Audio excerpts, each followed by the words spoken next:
Kicked off. How's your day going? Yeah, pretty good. How about you?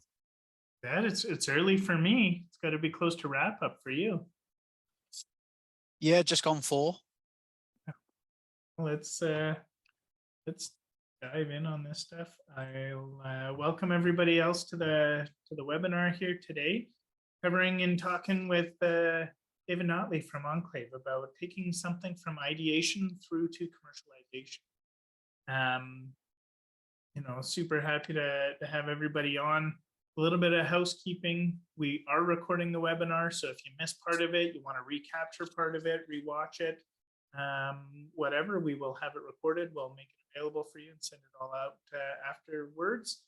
We have a whole bunch of questions that have been submitted to us in advance that we're going to kind of talk through progressionally as building a business. But if you have questions that come up, feel free to drop them in the Q&A of the Zoom webinar or pop things in chat, and we'll take them as they come. So David Notley shows up, and we got to introduce him now.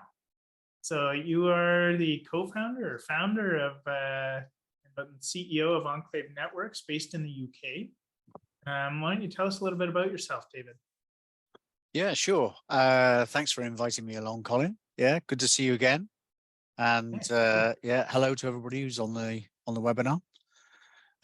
Yeah, so co-founder, CEO, investor in Enclave Networks, co-founder alongside Chief Product Officer Mark Barry, who I think is on the call as well.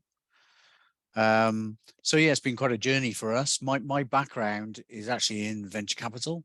So I ran a fund for a few years, quite a few years actually. And then I've set up and exited from several businesses following that, and got connected to Mark via a project we were doing with Airbus on their cybersecurity division.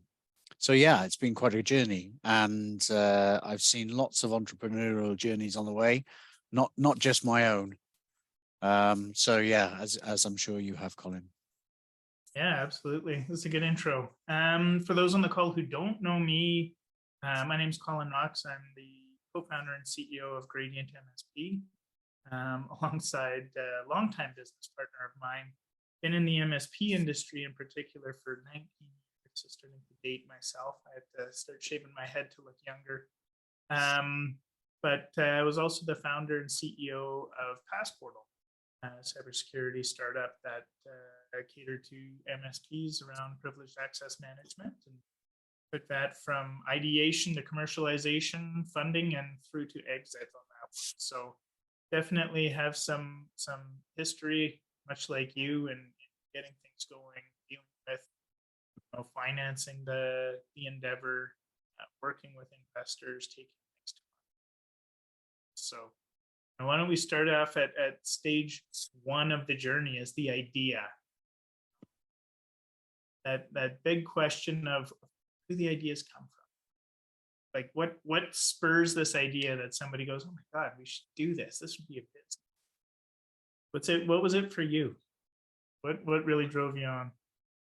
Yeah, I think that's an interesting question, and I think ideas come from all sorts of places. Certainly in my experience, entrepreneurs tend to be curious, open-minded. They tend to be explorers. They're people who are on the lookout for opportunities.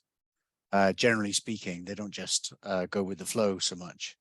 And as a result of that, ideas are usually coming to entrepreneurs quite thick and fast, actually. I think in the general scheme of things, there's actually not a shortage of good ideas. The issue then becomes, are they executable ideas, and can you put a framework around them that's actually going to make them happen?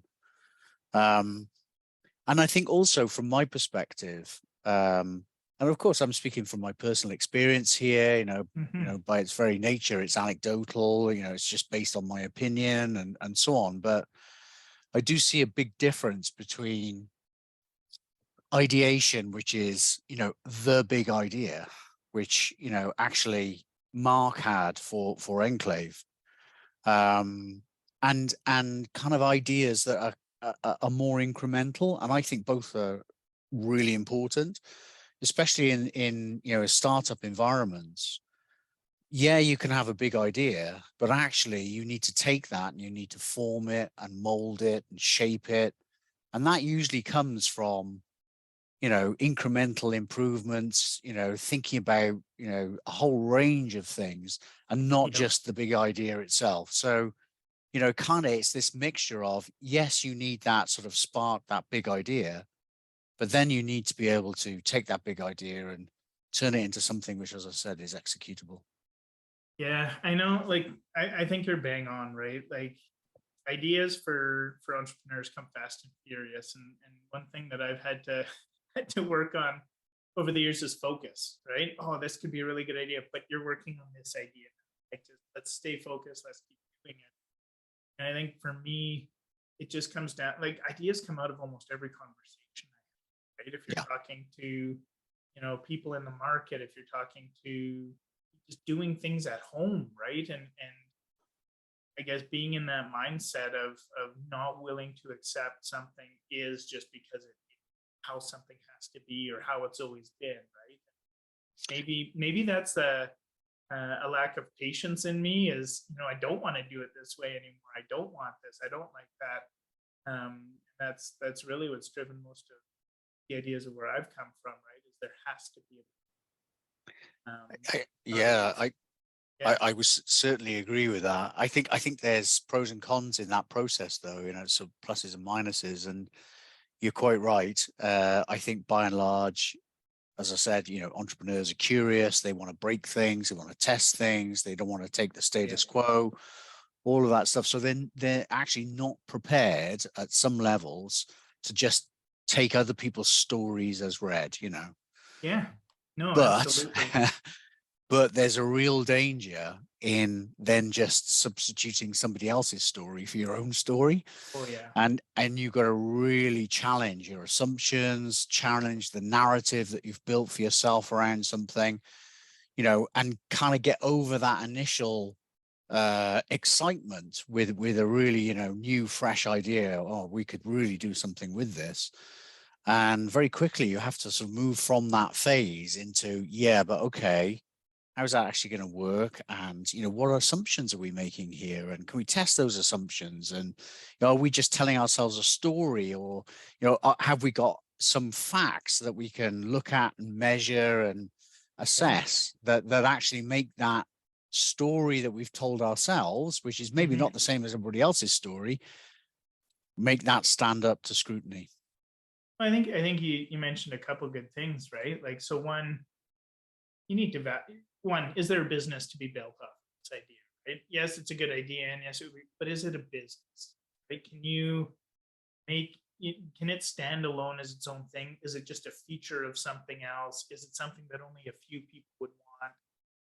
And then needing to validate the idea itself, or you jump in and start spending money and building and doing all this stuff, is talking to who the customers would be that you think would want to solve whatever problem is being solved, or the job to be hired for, that solution or offering or idea would present.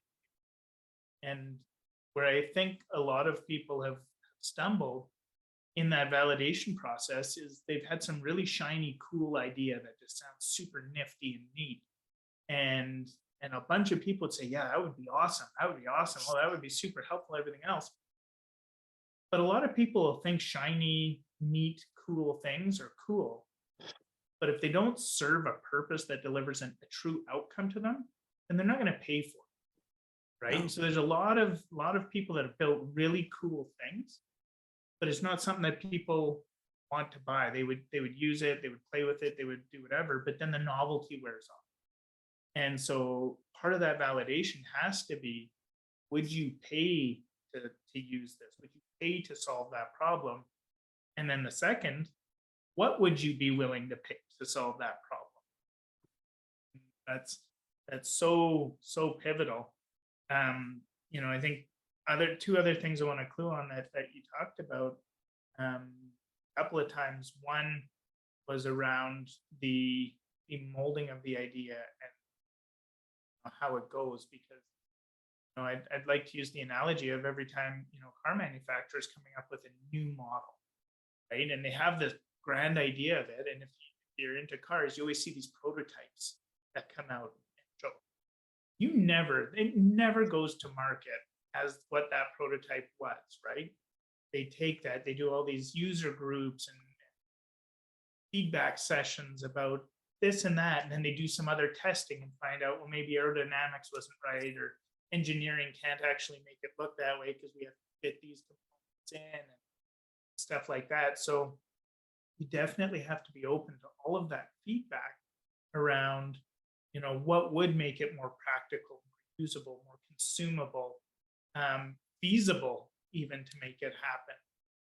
Which is just, it's so key to not being so hard set on this was the idea, this was how I wanted it to be, how I wanted to do it, but catering to the people that would actually be consuming the reality of how that would work. No, I think that's really important. And this idea of constant iteration, constant micro adjustment of the big idea into something which is practical and executable is really important.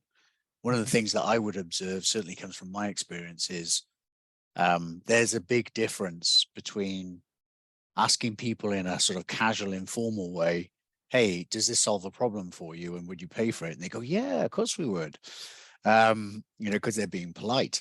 Between that and actually getting a purchase order from somebody once you've built the product. So I tend to take some of that feedback with a little bit of pinch Oh, of salt, absolutely. and I think what's really important again is to challenge your assumptions, challenge the evidence. What you're trying to do, I think, is triangulate things between a number of different points so that you can hopefully get to a similar answer, not necessarily the same answer, but a similar answer. So yeah, validating an idea is actually quite difficult. It's not straightforward. And it can take a long time actually as well.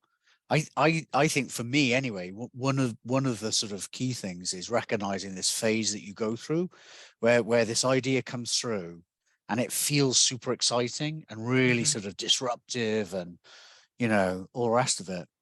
Yeah. And you kind of have to live with it for a while and just see if that excitement fades or does it actually grow, Yeah. depending on what you find when you start talking to the marketplace. But the other thing, just to pick up on what you were saying there, Colin, is about value. Everything is really about are you adding value in some way? Because customers ultimately pay for value. They don't pay for a product or a service or X amount of something. They pay for the value that it delivers to them. Yeah. And what you're trying to do is, I think, very early doors, define that value proposition. What are the things Yeah. that will create value for the people who are going to pay for it? Yeah. No, I think that's super key, right? We when we were starting Gradient, I had the idea. I thought it would be really valuable with what we could do for the MSPs, and so had a few conversations. And it's kind of interesting, and I'll definitely follow the process again. You're not validated by 5 or 10 conversations, right? That's a very small sample. We probably had conversations with these as part of the validation process. But one thing we did different is we actually framed it as if the product already existed, and it did not. Yeah. We had mock-ups, we had a quick little website, and just talked to the problem and asked MSPs about it, how they felt about it and everything else, and then kind of described and walked them through what this product looked like. And it was really interesting for us because probably 8 out of 10 times they said, this is awesome. Where do I sign up and put my credit card? They didn't even ask what it cost. Yeah. They were just, where, like, how do I get going? Can I get early access to this? And give me my credit card. That's where we knew we had something. One other thing that with it all though is you mentioned a story. right? And what your narrative is, what your story is. I think as the entrepreneurs, if you have experienced the pain, your story is that much more compelling, not Mm, just because you know what to say, but because you felt the pain and you've actually lived and endured it. And that makes other people that you'd be solving the pain feel more connected to you, feel more confident in your ability to solve. And I think there's a lot of people out there that have an idea and they don't validate it so much because they're scared somebody else is going to take this idea or hear about it mm. and run with it. And they try to keep it away from all the big companies that might have this. I think of this. Yeah, well, guess what? Big companies can build stuff and they've got endless supply and resources of engineering talent and everything else. And sure, they can manufacture a product that in essence does functionally what you're trying to do. But without that innate, intimate understanding and feeling of what the pain is and how to actually solve it, what the experience is around it, that will never displace you, right? And I think that's so key to it is making sure that you're open to sharing and making sure that you have that story that you so clearly and intimately understand the problem. So I think what you're shining a light on there, Colin, is the fact that every good narrative or every good story needs a villain. And you have to understand, as you say, what the problems are, so you can't just sort of hope to impress people with what you're planning to do. You have to set that in context with the inferior position that it currently exists. And that becomes the bad guy, if you like. Yep. That becomes the villain. And then you're able to not only understand why people don't like the villain, if you like, but what it is about what you're doing that looks much better in that context and is the kind of thing that people will want to pay good money for. Yeah. So I think that's super important. And very often a mistake that entrepreneurs make, I think, is they kind of turn inwards. They Yep. focus totally on what they're doing and they love it and it's a great thing, et cetera, et cetera, et cetera. But until you are able to compare and contrast what you're doing to the existing solutions, products, services, whatever it happens to be, Yep. and almost understand them better than your own solution, then you can't present that villain in a compelling way. And that's really important. Well, and to continue on that illusion is every good story has a hero that Yeah. challenges that villain. And the place when it comes to, I know we're not at go to market or anything in here yet, but I mean the big thing is a lot of entrepreneurs say like, well, we're going to be the hero. We're the hero. We're building the thing and we're going to save these target customers from this villain, and that's not the way to go about it, Yeah. right? Your solution is the weapon or the tool that's needed to fight the villain. Your customer is always the hero, Yeah. right? Great point. That's Yeah. that's the focus there. Um, so some good chat about the ideas, where it comes from, how we validate it, and everything else. But once we have an idea, now we have to dig into the business strategy and that analysis and the development, the finance piece of it, and stuff. So you have this idea, and you validated it. You've got this opportunity. You've decided you're going to run for it. You know, how do you turn that idea now and build a strategy around it of executing and creating a business? Right? How do you plan the business, and even where does it start from the financing side, right? How do you fund and make this available? Yeah. And that's all about turning ideas into action, isn't it? I mean, I think, Mm-hmm. just leaning on some of the themes that we've explored already. Um, for me, so much of this is about constant iteration, having an innovative mindset, and looking at every dynamic of the business strategy. So if you have quite a deep tech product, for example, it would be tempting to assume that the innovation that you bring to the marketplace is in that deep tech product. but actually the innovation can be in the business model. You know, it can be in a whole range of different things that make up the strategy. It can be in the go-to-market strategy. You know, that there are a whole range of things that you have to address that's not just about the product, the solution, etc. And I think it's that sort of, you know, for me, continuous improvement. You know, it's a bit like, you know, not that I've ever done it, making a sculpture. You know, you start with an Yeah. idea in your head and a solid block of stone, and you're chipping away at it and trying to iterate and refine it until it becomes something really quite unique. And that's a continuous process. You never stop that. But during that process, you might uncover a really interesting sort of angle or approach that the rest of the market's not taking or hasn't spotted or whatever. And those can be nuggets of gold because they can be, you know, access to your early adopters, you know, an opportunity for, you know, patent protection, whatever. You know, it's the small elements that create the big elements and not the other way around. Yeah. I think, you know, you really hit on something there, is when it comes to the strategy, it's identifying, looking at, are we creating something completely new? You know, is this a product that it's a category that doesn't exist and nobody's ever done it and stuff? And that can be your innovation, right? But a lot of times an idea has already existed, right? Other people have gone after it, the established space, everything else. You know, and if you look in our space, you have PSA category and the PSA solutions that exist and the RMM solution, backup solution.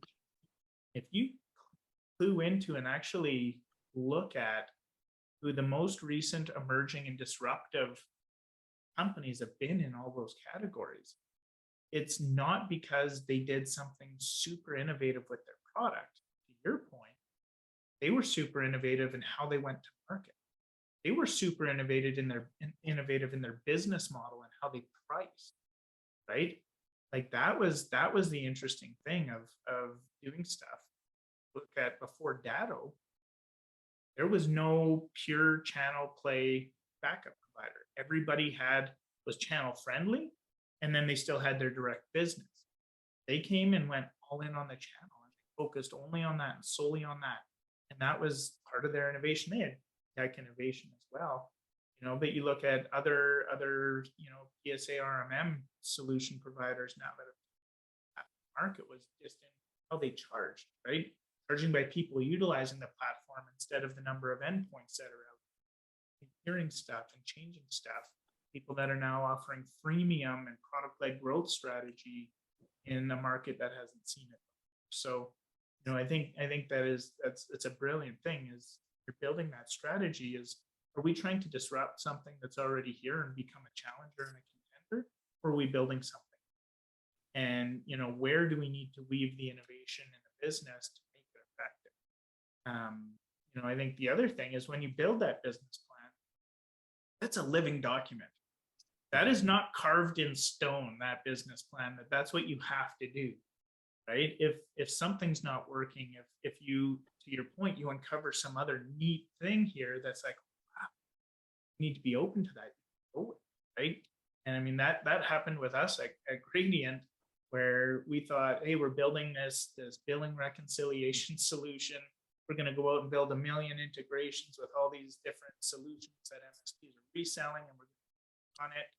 And, you know, we started having calls with a ton of channel vendors about, to get access to your APIs. This is what we're building. This is what we do. We already have our integrations to all of these PSAs. And in those conversations, all of these vendors were saying, well, hold on, why don't we just build into you guys? If you're going to pass us through to all these PSAs, that would be way better for us. And then we can control how that looks and feels and the experience and everything else, and be easier on you. And so I'm super grateful that we decided to say, you know, let's listen to that. We've heard that a few times. Now let's take a look. And so, yeah, that's, you know, we uncovered this amazing, innovative strategy for us to take on market and create, you know, integrations and more automation and everything. But partners like you guys at Enclave to to jump on and build integrations and stuff. And so I think always being willing to shift and always remembering that that business plan is a living document. It should change over time because your competitive landscape is going to change. New market entrants, people are going to shift their own business models to counter what you're doing in a competitive market. Just all the million different things that shift and change in market that be open. So I think that's spot on. I think if you're not adapting, pivoting, changing almost constantly, Yeah, then something's not right somewhere. It's very rare for a new business to discover the perfect formula, the perfect ingredients for the cake that they want to bake, right at the very beginning. It requires a lot of experimentation, a lot of feedback from the marketplace and so on. And, certainly with Enclave, so we're a pretty deep tech solution, it's zero trust, yeah, relay networks, it's private access management, it's all of those things. And these are really important, trusted elements of an organization's network infrastructure. And actually, about 6 months ago, we pivoted our go-to-market strategy from a sort of freemium and direct approach to embracing channel partners, so MSSPs, MSPs, and we figured as a relatively small business with limited resources, we could actually differentiate ourselves from a lot of our direct competitors by going to channel early, by partnering with others, by integrating with others, by leveraging the capabilities, resources, profile of others.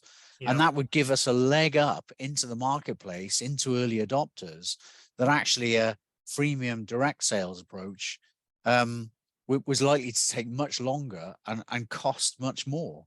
So, for us, innovation has been, yes, building features and products that are market led and all the rest of it.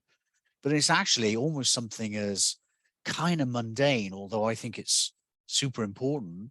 It's, it's being creative around go-to-market strategies. yeah, How are we going to get this product to market? That kind of thing in many ways is just as important as the innovation that you do at a product level. absolutely. So, for you to jump in and you're looking at now you're investing hard time, money, and effort into building whatever product or offering investing money into and more effort and time going to market. Let's talk about the financing side of this whole, development stuff. There's a ton of bootstrapping options, and firm believer in bootstrapping to a certain point.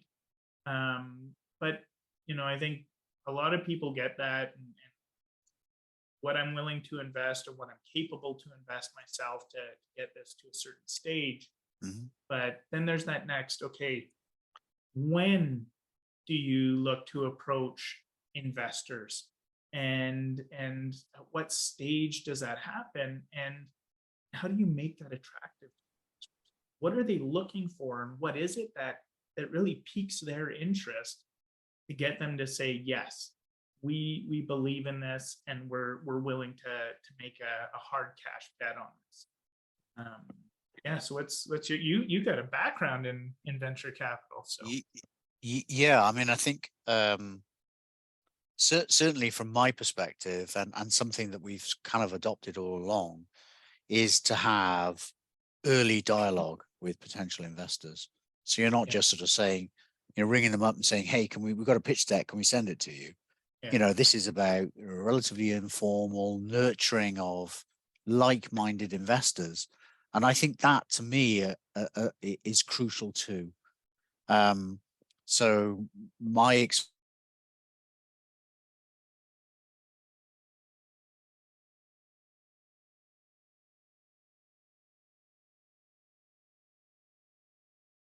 oh, lost David there.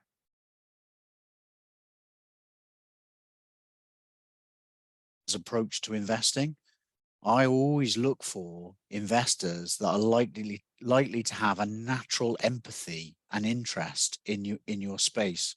And I think you can tell pretty quickly in sort of early dialogue with investors whether they kind of get it and they can see where you're trying to go, and they'll give you their opinions and advice and support as well, obviously. And those whose eyes kind of glaze over when you start talking about the sort of specific aspects of your opportunity. So Yeah. for me, number one, early dialogue. Number two, the right investors. There's no shortage of money out there, even now, in slightly more difficult circumstances, economic circumstances than perhaps it was 6 months, 12 months ago. Yeah. Actually, most funds, have a lot of cash. But just because they've got a lot of cash, it doesn't mean they're the right fit for you. So Yeah. you've got to find your investor fit, if you like. You've got to find the right kind of investors for your proposal, and not just sort of scattergun it across investors generally. That's certainly my experience anyway. Oh, absolutely. I think there's a million potential investors and firms and funds out there. And your time, especially as a bootstrap founder, is extremely valuable. So, yes, you may want and need capital to accelerate or even continue working on it, but you need to be very, very picky about who you spend time qualifying, 100%. making sure that they invest in the product category that you're in or surround or on the lateral side of it, making sure that they understand what industry that you're catering, and then making sure that, to your point, if you're in there having a conversation or doing a pitch or telling a story, the second their eyes glaze over, that call's done. Yeah, Right? Like you're absolutely. not getting them back. They're out. They're not giving you a courtesy. Save your time. Save your. Don't follow up with them. Don't go back. The ones who their eyes light up, their faces light up, they twinkle, they understand the industry, they talk about other players in the industry, they're selling themselves on you. Those are the ones to keep. Now, we were a bit unique when we raised our Series A. We hadn't intended on raising a Series A. We were doing that early socialization that you were talking about. Yeah. Got some introductions. We're having conversations. All we did was tell the story. We told the story in a way that captured their attention, in a way that got them to understand the gravity of the problem that we're trying to solve and that underlying challenge that exists. And then pairing that with the magnitude of the offer. And I think that is critically important in being able to capture their attention. You also need to make sure that you are talking to investors that aren't just interested in the idea, but that are interested in you and believe in your ability to turn that idea into something, and that will ultimately get them.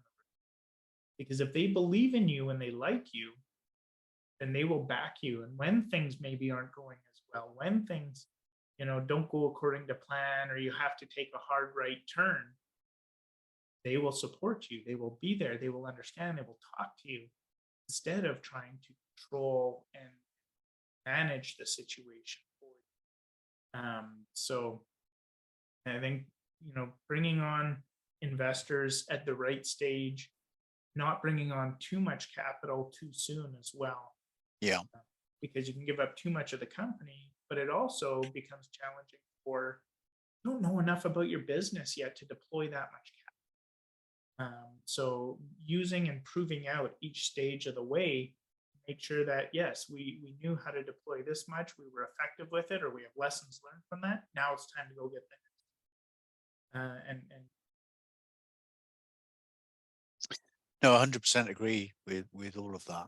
I think the other thing which is important a perspective which is important to have is, particularly for raising equity finance, you're not giving away equity in the company, you're selling equity in the company for a fair price. And it's really like anything else. If you're going to sell something, you need more than one potential customer. So you need to find a number of investors who are interested in what you're doing, and who are prepared to pay the right price. If you only have one potential customer, you're always in a difficult situation, really, because they're the only game in town. So yeah, Mhm. I think finding the right investors, but not just talking to one. You need to talk to a number. Oh, absolutely. Absolutely. All right. So we've talked about that stuff. Now it gets into building the business. You've got a product or an offering. You've taken that from the idea, you validate it, you built something. You now have brought on some more capital, or are ready to take that to that next level. So, the big part of this is if you have something to sell, you need to start selling it, right? And so you need to be reaching the market, and it's instead of continuing to build more and more features on top of this product or offering that you think you need, it's better for you to just kind of halt your development almost, right? And continue refining, but you bring in the customers so that those customers can give you the feedback of what it is they want to buy more of, and continue doing. So, how do you get the word out? How do you get those early adopters and potential advocates and evangelists? And what's the best path, or what how do you go about it? I mean, what was your guys' approach to finding channel partners and your earliest customers?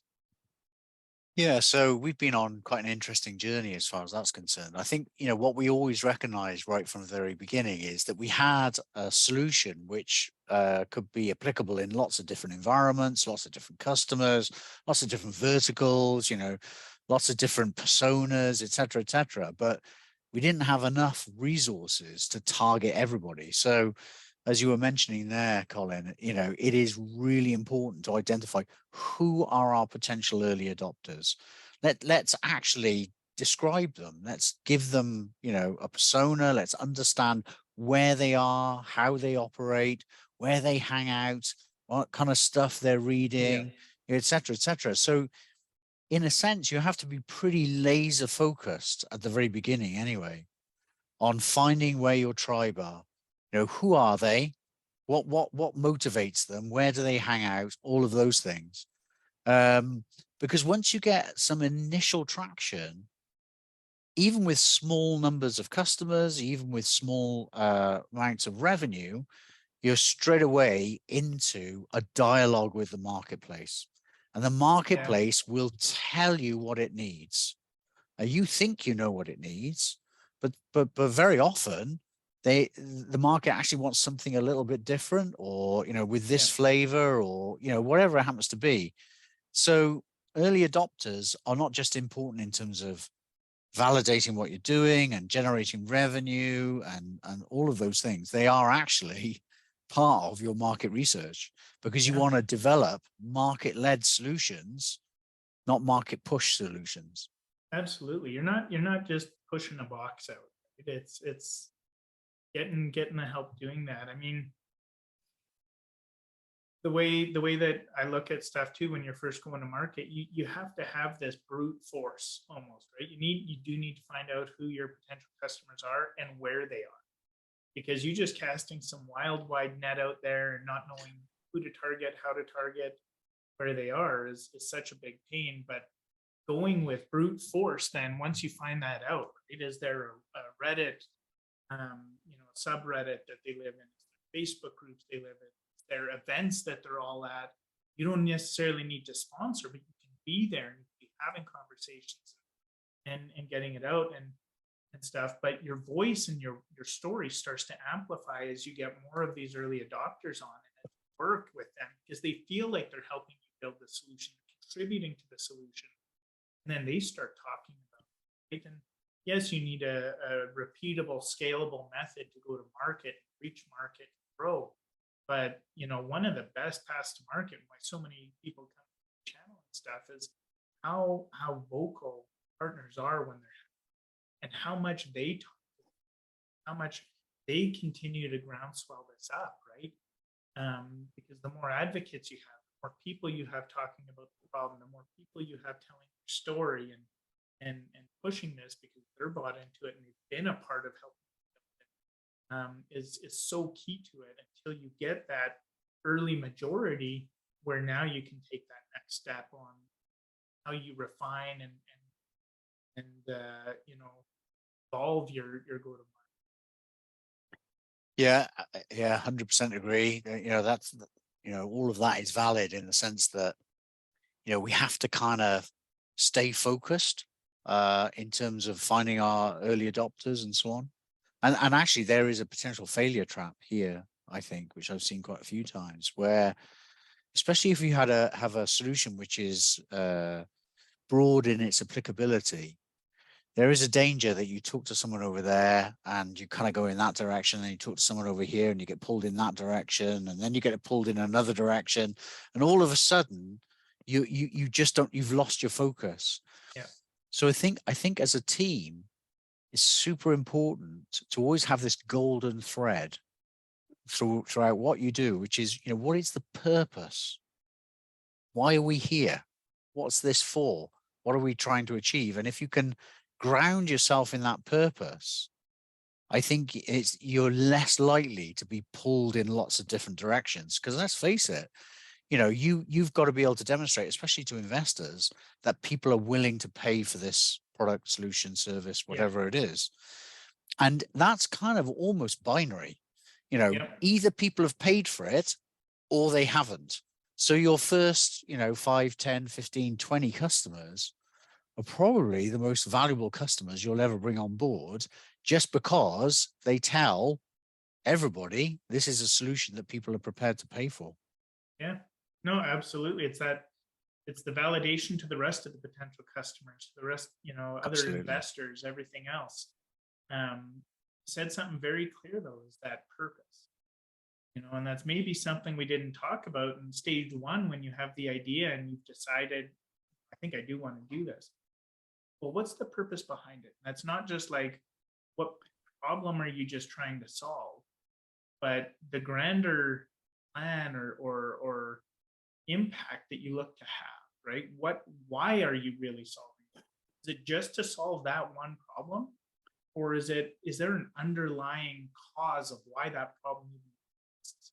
And that's what you're trying to accomplish. Because as you go on, you know, if you're just building a feature that solves one single problem, you have a very finite life. You're very capped at what you can do. So eventually, as a business, you need to have other things that you can tie on and tie in. And as you're looking at those things, you don't tie back to your purpose. If they don't tie back to that one thing that you are truly, your vision, your mission, what you're trying to solve, then don't do that. Because guess what? Your customers and potential customers are going to see that too and say, like, why the heck you were doing that? Now, where did that come from? That doesn't even make sense to me. Yeah. Now you're going to bury a whole bunch of time in that. No, I think this is really important, and yeah, focus is clearly super important, where resources, especially in a sort of startup business, scale up business, resources are always going to be constrained in some way, shape, or form. So you have to have that focus. But I think the other really important element of what you're talking about there, Colin, is if you have a clear purpose, you are then able to connect your people to that purpose. And then everybody is pushing in the same direction. And once again, in small organizations, well, actually all organizations, you're going to get so much more bang per buck if everybody's pushing or pulling in the same direction. In other words, if you have successfully connected people with purpose. If you don't do that, then you run the real risk that everybody has a slightly different understanding of what it is we're here to do. Well, you know, saw it on whatever it was, LinkedIn or some other social thing, is people don't get out of bed in the morning to just solve one thing, right? Like for our staff and our team, don't get out of bed in the morning to just make billing easier, right? They get out of bed in the morning to impact a change that they want to see in the world or that they want to see in the industry. That's what drives them. And if they see that what they're building, marketing, selling, supporting gets them closer to that, achievement and that impact, that's what drives. That's what keeps them connected. That's what keeps them motivated. And that's so powerful. I think it is, and likewise with Enclave, our purpose is to make private access more secure and simpler, and therefore easier to manage. And everybody in the organization is pushing towards that same goal, that they are connected to that purpose. And I think you're right. If that is embedded in the culture of the organization of whatever size, that then becomes reflected to customers as well. They then can understand what the purpose of your product, solution, service actually is. And that gives them something to hold on to. Well, and that's a big part of your story that we already Absolutely. talked about, right? And I think again, it's something that's bigger than you. When we came out, same thing. We're not looking to just create a billing thing that helps people do one part of their job once a month or whatever. Ours is to give everybody an opportunity to succeed. Full stop. That's it. And there's so many reasons that MSPs don't find success and don't succeed. And there's so many reasons that channel vendors and vendors coming in succeed. That's what ties us. That's our purpose. So if we can help partners like you guys reach a broader market and have a more integrated and viable solution for channel partners, that's what we need to do. We need to uncover ways to make that easier and better for you. On the MSP side, there's so many ways for us to be able to leverage integrations and partnerships and everything else to make them more successful. That's not just on billing. There's so many facets to it. So yeah. Absolutely. And I think actually you've hit on something there, which is really important as well, is if as an organization, as a team, as individuals, you are connected to that purpose and you're clear about what your purpose is, you can identify other organizations that share similar purpose and sentiments. And that then allows you to collaborate, connect, find synergies, because generally speaking, unless you raise a huge amount of money, you're going to need other people to help you on your journey. Yep. And if you're going to have people traveling with you, it really helps if their purpose is aligned to your purpose. Yeah, absolutely. It takes a tribe. It takes a tribe to raise a child. It takes a tribe to build a business. That's 100%. Not just the people inside your business. That's all the partners that you have along the way. Just looking at time here, we'll move into the other important part of building a business, which is making money. So we've got the first few customers, we've started making money.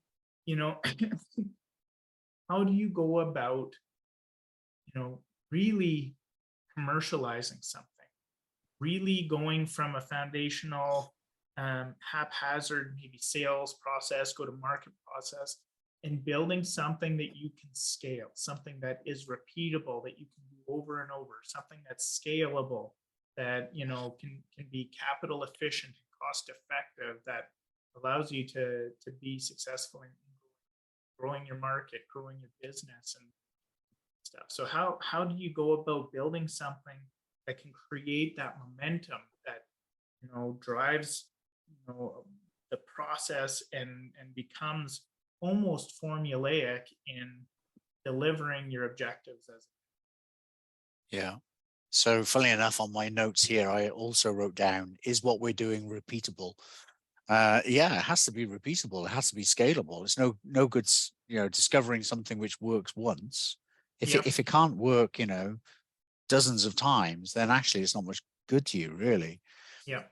I think a lot of this comes back to what we were talking about earlier, which is this idea of constantly iterating, constantly exploring, constantly trying to figure out what's the best configuration for your commercialization approach, et cetera, et cetera. And sometimes those are small changes, sometimes they're big changes. But again, certainly in the early days of building a business, if you're not pivoting, well, you've either found, the secret to success, or you're going down a rabbit hole somewhere. or you're ignorant. Yeah, potentially, yeah. So for me, a lot of this is about, we talked earlier about innovation, big idea innovation, that exciting, that, really big picture idea, and that's super important, of course. But actually, a lot of what you do as you're building a business is about, what I would describe as adapt and adopt innovation. We adapt what we're doing, we look at what other people are doing, and we might adopt a bit of that. It's this sort of incremental approach. It's this sort of idea of continuous improvement.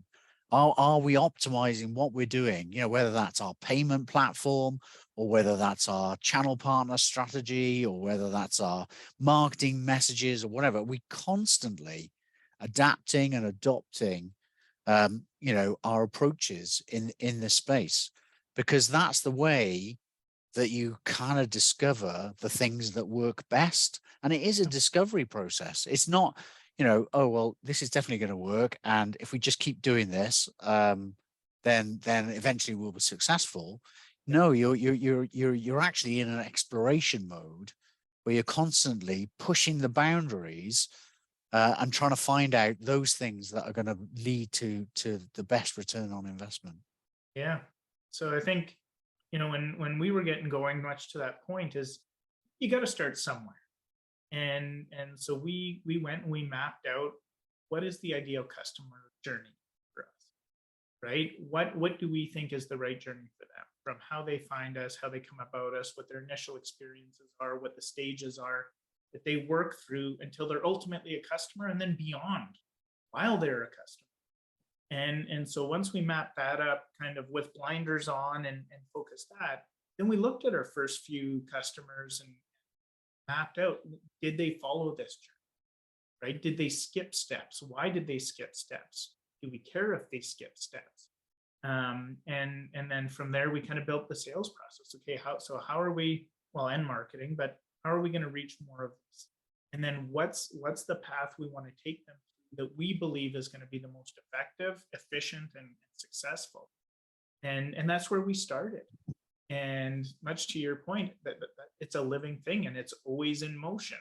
And you start to watch, okay, that next cohort every month, next cohort of customers that we brought on, did they follow that path?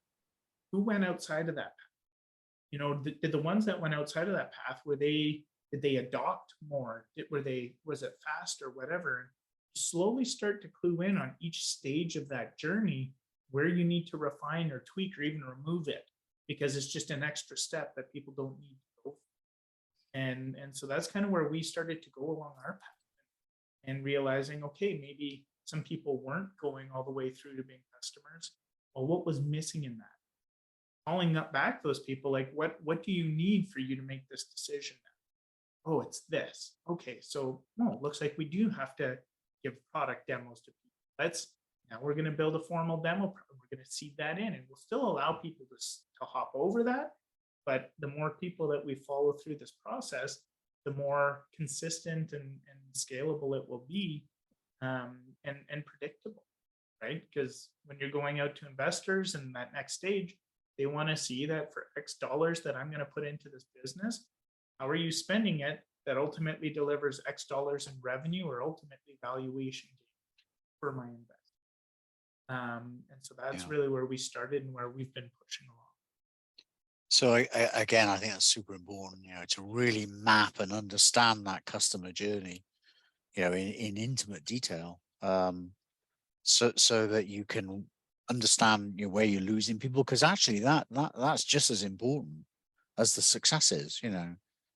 Close a customer quickly, great, and you need to understand why you were able to do that. But actually, you do also need to spend time figuring out why it is we lost that prospect. What happened in the customer journey that meant that we didn't close that sale. And that kind of intel and feedback is in many ways just as valuable as the positive outcomes. So yeah, having a process to map the customer journey, I think, is super important. Yeah, no, I totally agree. All right, so we've got a few minutes left here. We'll move to the wrap up.